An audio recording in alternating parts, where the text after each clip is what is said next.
with a nod. Yes, of course. Makes total sense. As a result of my late-stage bottle sucking, I developed the same teeth as SpongeBob SquarePants.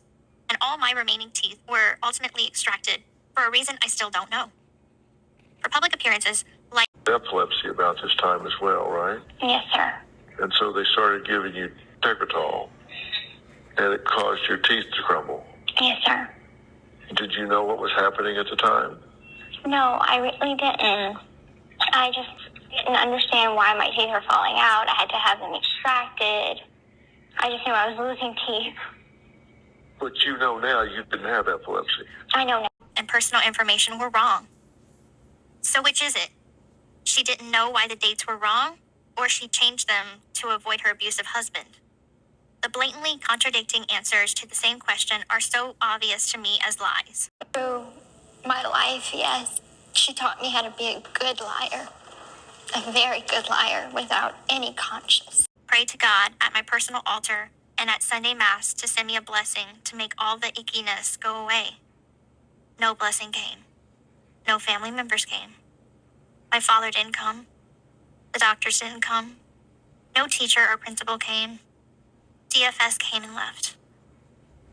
I was mad at God because I'd ask him in church and before bed and in my head over and over. God, make this tormenting hell stop. Please help. But there was no help in sight. At least, not in my sight. But you had a Smashed my computer.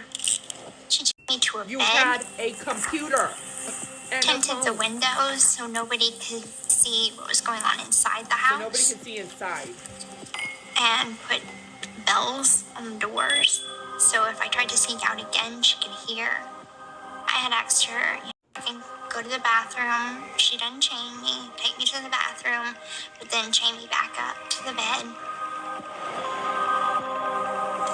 She would starve me. She would hit me with a coat hanger. And she would call me bitch, slut, whore, devil spawn. You kind of are, though. For about 2 weeks that happened. Treated by a doctor for bipolar disorder. I was too small to take note whether the shopping sprees coincided with the mania that she experienced for weeks on end. I couldn't keep up with her during her manic episodes. She'd stay up all night and clean, do the dishes, move the black bags of clothing around and wash the clothes and fold them, only to put them back in the black plastic. When she was depressed, Mom would cover the windows with black garbage bags and stay in bed for weeks at a time. After the DFS visit, the garbage bags became permanent. Get up, get out of bed, I'd say, as I would try to roll her over and off the bed. You can't stay asleep all the time. I'm hungry. She was receiving disability checks for her bipolar disorder, and once a week, a woman who worked for the Social Security office would make visits for therapy. It got to a point where my mother didn't want to talk to her anymore. Tinted the windows so nobody could see what was going on inside the house. And stay in bed for weeks at a time. After the DFS visit, the garbage bags became permanent. Get up, get out of bed, I'd say, as I would try to roll her over and off the bed. You can't stay asleep all the time. I'm hungry. She was receiving disability checks for her bipolar disorder, and once a week, a woman who worked for the Social Security office would make visits for therapy. It got to a point where my mother didn't want to talk to her anymore, so she stopped letting her in. She took Xanax and Ambien to knock herself out, especially after something set her off. And it could be anything. A clerk at the checkout counter was rude to her. Someone didn't return her phone call. She saw postings of Chrissy and my dad on Facebook. She'd head straight to bed and wouldn't even get up to eat. When I was much younger, before I understood my life was totally abnormal, these episodes scared me sick. I would frantically figure out how to get food to her. I knew how to make toast, so I'd make a lot of it. Then I graduated to making Pillsbury biscuits in a toaster oven. Even in her despair, she'd set an alarm, and when it went off, she'd give me my medicine and my feeding, because if she didn't, I might begin to see that nothing bad would happen to me. When her bipolar condition was not controlled, she stopped being my mother, which scared the shit out of me. Now I think that maybe she liked seeing me afraid because it showed I loved her. She needed that attention. Was this part of the game? The pulling one over on me? Conning me so I'd care for her and fuss over her? She'd always say I was the only person she had in life. You're my heart, she'd tell me. When we'd take baths together, she'd remind me of how it's me and her against the world forever. One time, I noticed raised red marks on her arm. I remember rubbing my fingers along them, sprinkling bath water over her as if the droplets would magically heal them. As I investigated the marks more closely, the word pain came into view, appearing like a film negative submerged into a basin of developing solution. That looks like it hurts, I said, appalled that she had carved the word pain into her forearm. How recently or long ago, I could not know. It relieves pain, she said. I swallowed my own hurt down, wanting to make her pain go away.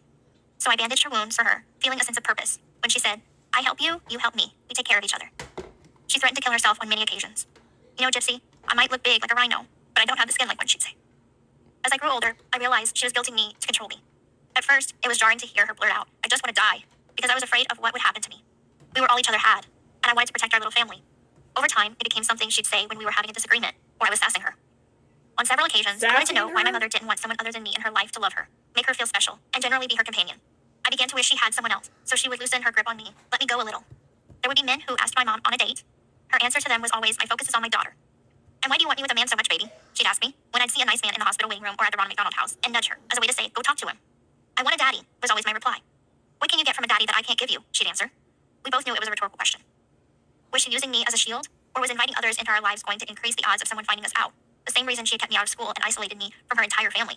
I would hope that She experienced slipped educators would up. catch on that my IQ She was not said low, and a finding school nurse us administering out. albuterol for asthma would realize real quick that my lungs filled up like balloons. Given the opportunity, someone at some point was bound to figure out that I was intelligent, mobile, and older than I thought. So my mother kept the circle small. Behind closed doors, she'd blame her being alone all on me. Your dad left me because of you.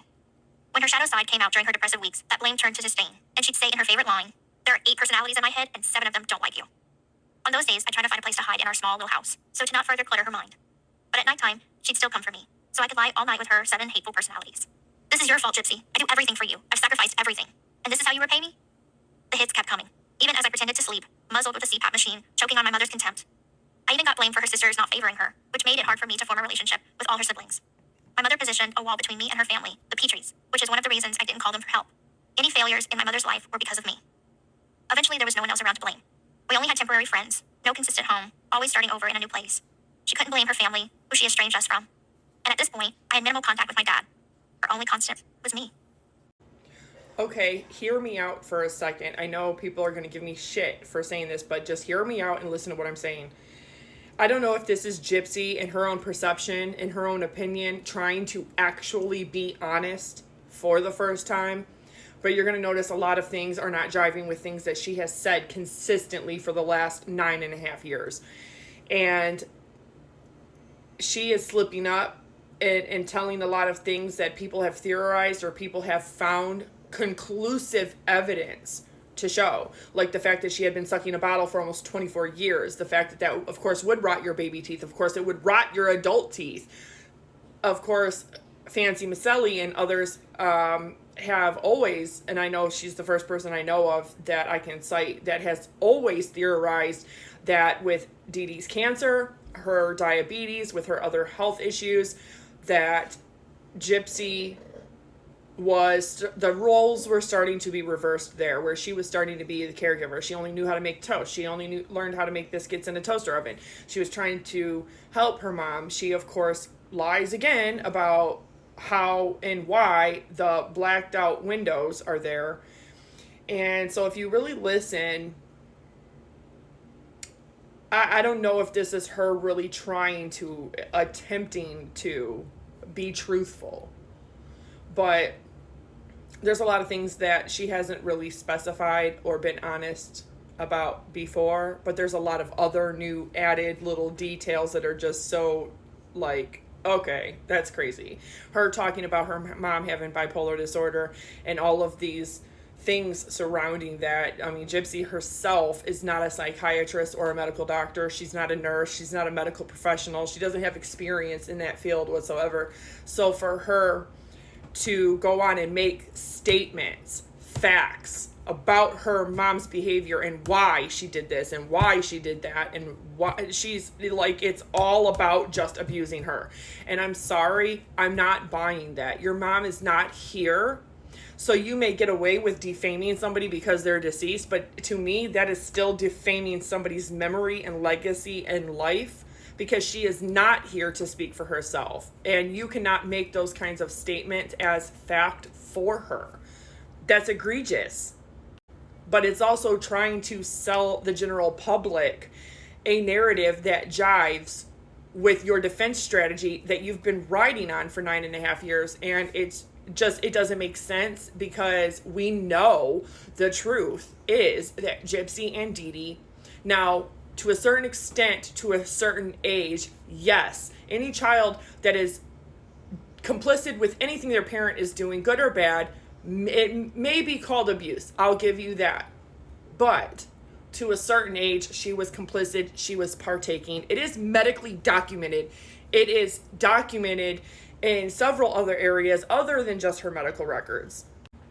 And so I find that really icky and cringe. And I also find it just absolutely heinous how she talks about God, because God doesn't work that way. He doesn't give you what you want when you want it.